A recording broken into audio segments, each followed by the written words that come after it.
오늘 이 말씀은 그 20절에서 26절이 사이에 끼어 있어서 그렇지 그 15절부터 19절에 있는 말씀하고 이어져 나가는 내용이라는 사실을 알으셔야만 됩니다.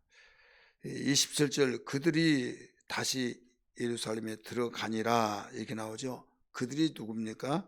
지금 예수님이 성전 정화 작업을 성전 정화 사역을 하시고 있을 때 백성들은 그 교훈에 놀라고 하나님을 두려워하며 은혜를 받았다 이거죠, 한마디로. 그런데 정작 은혜를 받아야 할 대제사장과 서기관들은 듣고 기분이 나쁘고 분이 났다 이거죠. 그래서 어떻게 하면 예수를 죽일까 하면서 의논을 하는데 여기에서 날이 저물어가니까 밖으로 나갔다, 이 사실을 먼저 단락을 이해하는데 매우 중요한 사건입니다. 18절 한번 보세요. 18절 예수님이 성전 정화 사역을 하실 때 나타난 두 반응이에요. 두 부류의 반응. 시작. 대제사장들과 서기관들이 듣고 예수를 어떻게 죽일까 하고 꾀하니 이는 우리가 다 그의 교훈을 놀랍게 여김으로 그를 두려워함일러라. 그리고 날이 저물매 그들이 성 밖으로 나가더라. 예루살렘 성 밖으로 나갔다 이거예요. 성전에서 나갔다. 예수님은 성전 안에서 지금 이런 사역을 하셨죠. 어떤 사역을 했습니까? 15절의 말씀 보니까 매매한 자를 내쫓고 돈벌건 자를 상을 다 엎어버리고 의자를 둘러엎고 아무나 물건을 가지고 성전 안으로 지나다니지 못하게 하는, 예수님이 이런 일을 했을 때 바로 두 가지 반응이 나타났다 이거죠. 하나는 백성들은 야 정말 놀랍다. 맞아, 하나님의 성전은 만민이 기도하는 집이라고 이사야 선지자가 말했어. 근데 우리는 이것도 잃어버리고 우리 이런 일을 하고 있어 막 하면서 하나님을 두려워하고 하나님께 영광을 돌리는 이런 자세가 되어지는 반면에 대제사장들과 서기관들, 이건 최고의 종교 지도자의 당시에 이들은 공회원들입니다. 그 사법부까지 입법 사법을 다 겸직한 이런 자들이에요. 대단한 권세를 가지고 있는 자들입니다. 그들이 어떻게 하면 저 녀석을 죽일까, 바로 예수를 죽일까 하면서 꾀했다. 근데 시간이 다 되니까 갑시다, 내일 이야기합시다. 내일 우리 나가서 우리 깊은 우리 생각을 좀 하고 우리 내일 다시 또 만나면 되지 않느냐 하고 이제 나간 거예요. 그런 가운데 이제 27절에서 그들이 다시 예루살렘에 들어가니라. 예루살렘에 들어와서 이제 성전에 이제 예수님께서 성전에서 이제 먼저 와서 다닐 때 그들이 이제 다시 들어와서 말한 거죠.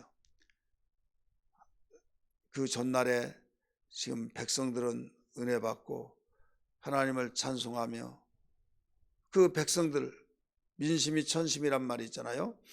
그러니까 그 백성들은 그만큼 좋아라고 하는데 우리가 여기서 그를 죽인다고 한다면 우리가 당한다.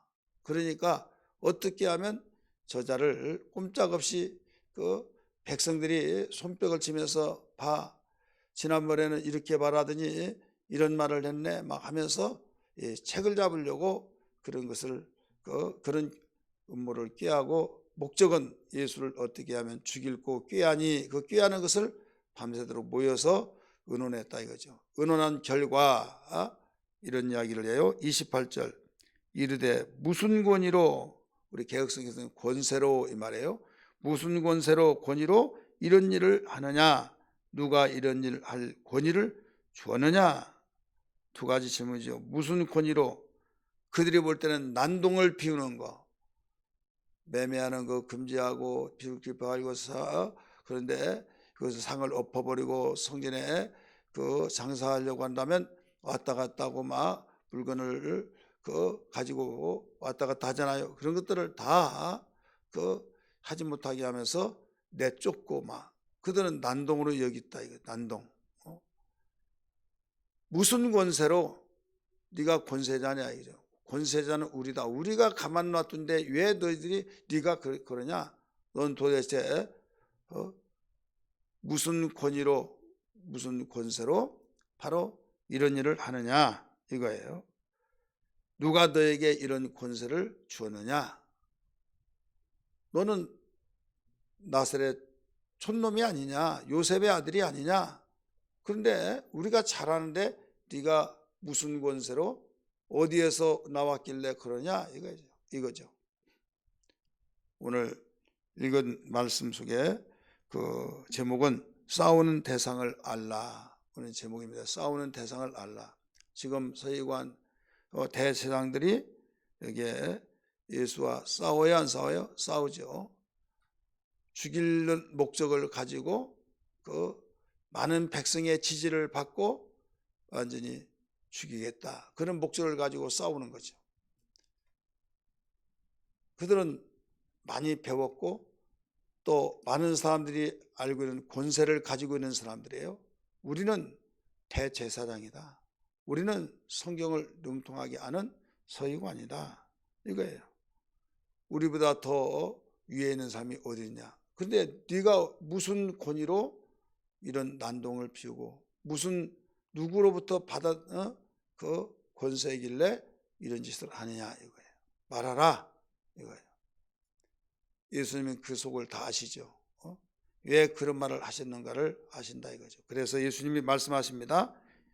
29절 예수께서 이르시되 나도 한 말을 너에게 물으리니 대답하라. 그리하면 나도 무슨 권위로 이런 일을 하는지 알려줄게 이거예요. 말해봐라 이거예요. 그러면서 예수님이 질문을 합니다. 30절에 요한도 알지 너희들 침례의 요한 침례의 요한이 침례를 주었는데 하늘로부터냐 사람으로부터냐 내게 대답하라. 그 대답을 하면은 나도 어디에서 그 권세를 누가 주었고 어디에서 나온 권세로 이렇게 하고 있다는 것을 알려줄게 이런 말을 해요. 그래서 그 말을 듣고 틀림없이 나는 하나님께로부터 이 권세를 가지고 왔다 막 이렇게 하면 그 보라 저자가 하나님의 이름을 망령됐다 하고 그걸로 책을 잡아서 완전 올가미에 세워가지고 죽이려고 하는데 그 덫에 걸려들지 않았다 이거죠. 왜? 예수님 아시기 때문에. 그러면서 내가 한 질문을 너에게 하겠다. 그 질문에 해답을 하면 나도 말하겠다. 너희의 질문에 해답하겠다 이거죠. 그러면서 침례 요한이 무슨 권세로 이 침례를 주었느냐? 하늘로부터냐? 사람으로부터냐? 물어봤어요. 그랬더니 서로 그들이 의논합니다. 31절에 의논할 때 만일 하늘로부터라고 하면 어찌하여 그를 믿지 않느냐 이거죠. 하늘로부터라고 한다면 그를 믿고 그가 감옥에 갇혔을 때 어떻게 해서라도 빼내고 그래야 하는데 왜 그냥 본청만청하고 오히려 그가 죽은 것을 당연히 여기고 굉장히 예민하고 돌아섰다 이거죠. 그러면 사람으로부터다라고 말하면 사람들은 그를 선지자로 여긴데 우리는 왜 그렇게 말하냐. 그러면 사람들이 인정을 하지 않고 백성들의 지지를 받지 못한다. 이러지도 저러지도 말을 못하고 그래서 이렇게 말합니다. 이에 예수께서 대답하여 우리가 알지 못하노라. 예수께 대답하여 우리가 알지 못하노라. 그런 우리가 알지 못하겠다. 예, 이렇게 하늘로부터라고 말하더라도 걸리고 사람으로부터 땅으로부터 주어진 것이라고 하더라도 걸리고 그래서 결국 앞뒤가 꽉꽉 막힌 이러지도 저러지도 못해서 알지 못하겠다. 예수님이 뭐라고 그랬어요? 그러면 나도 무슨 권위로 이런 일을 하니 너에게 말하지 않겠다 하셔서 여기서 그들을 이기시고 거기서 빠져나가십니다. 자, 오늘 여기서 지금 이 서기관 바리새인들은 누구를 이기려고 그랬어요? 예수를 이기려고 했죠.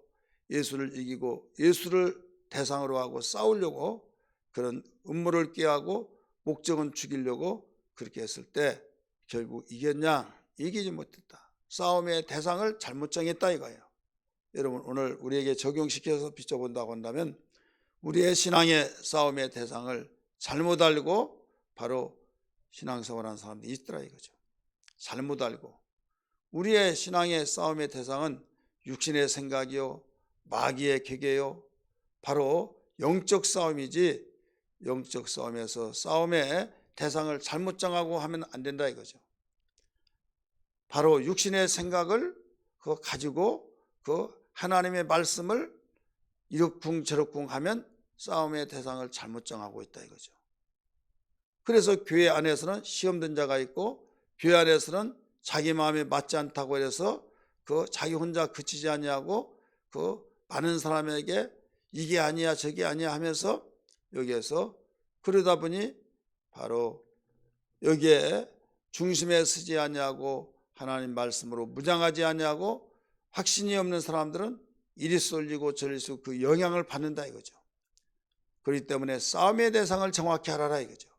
우리는 영적 싸움이라는 걸 알아야 될 줄 믿기 바랍니다.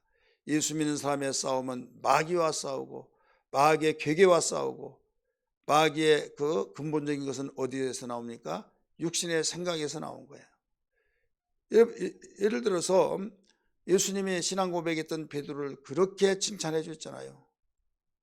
그렇게 칭찬해 주셔서 그 내가 네 위에 내 교회를 세우겠다. 음부의 권세가 이기지 못한다. 내가 천국 여수에게 준다 하면서 어마어마하게 축복하시고 사랑스럽게 말했던 그 베드로. 그런데 이제는 이만하면 이 말을 다 알아들 수 있겠지. 속사정을 다 털어놓고 죽을 것을 이야기하게 오죠. 고난을 받고 죽고 3일 만에 부활한다. 그러니까 막 어떻게 그럴 수 있습니까? 절대 죽지 못합니다. 막 하면서 예수님 죽지 말라고 말하죠.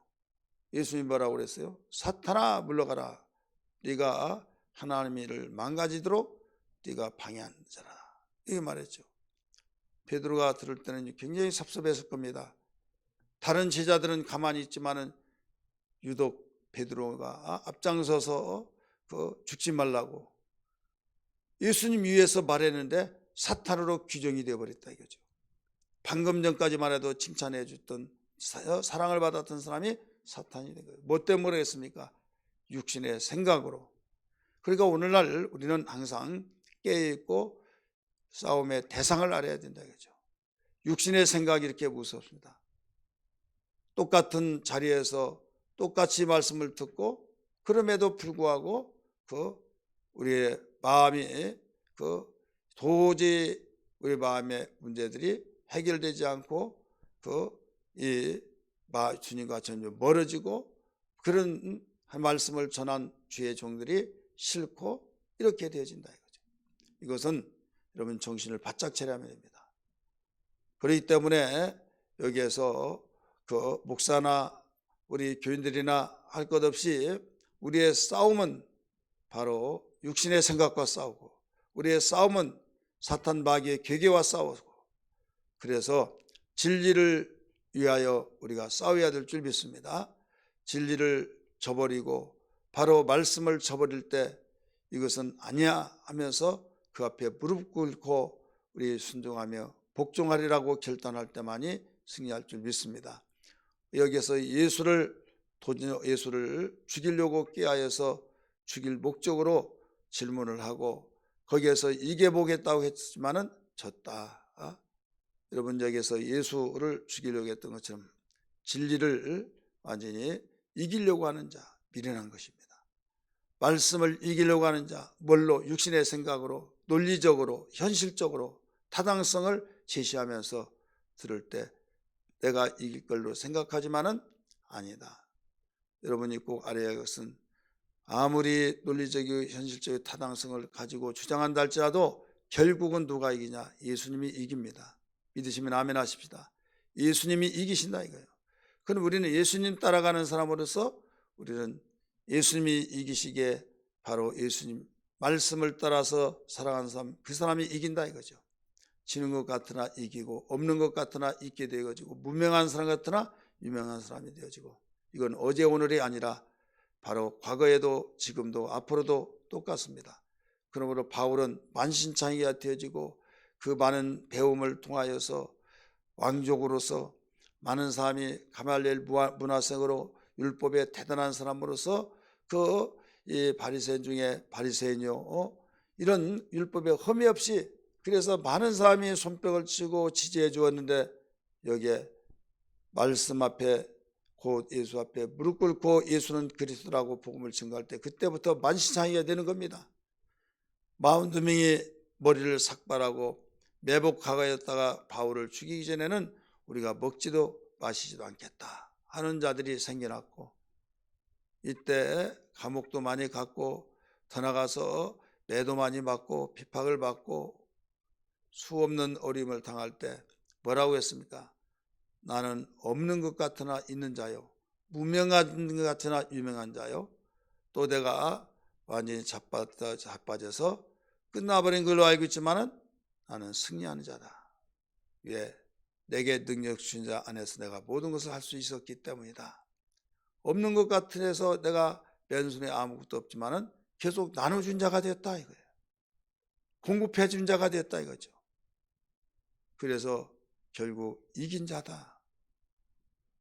표대를 향해서 상 주심을 바라보면서 내가 달려간다 하면서 나뿐만 아니라 복음을 위하여 사는 모든 자들이 나와 똑같이 되어지기를 원한다라고 가르쳐주고 있잖아요.